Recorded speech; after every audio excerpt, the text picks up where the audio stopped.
Nabay og ginmakusog nga linog ang Eastern Samar yana nga kulob. Mayo 4, alas 2:09 han mahinabuan pagbayog, nahipati ka magnitude 6.1 pero kataliwan hin para ka minutos gin-downgrade inihan Philippine Institute of Volcanology and Seismology of PHIVOLCS nga dahin magnitude 6.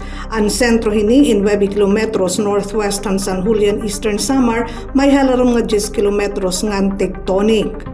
Darahan ka makusog han linog na taranta ang damo nga mga tao nagkagawas ang mga empleyados tikangan mga opisina, mga mulupyo tikangan iratag sa tagsa nga mga panimalay.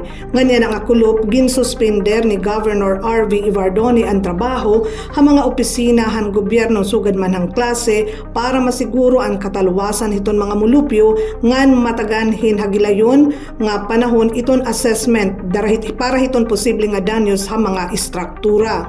Cancel na yung klase, mag-suspend ang klase, ngayon ang work, abugos na probinsya no, para manginano itong mga nananabraho, mga estudyante at yung mga tagsa-tagsa nga panimalay para makita liwat-lirat yan mga inano, no, itira mga pamilya.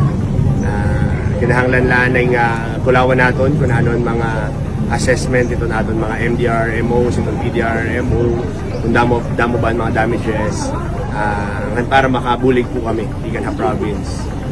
Waray pa naman nahi-report nga dako nga danyos para inihin mga cracks, didahin mga istruktura. Nagpahimatno naman ang PHIVOLCS nga may ada mga aftershocks sang litira ginaaghat iton mga mulupyo nga magpabilin nga alerto.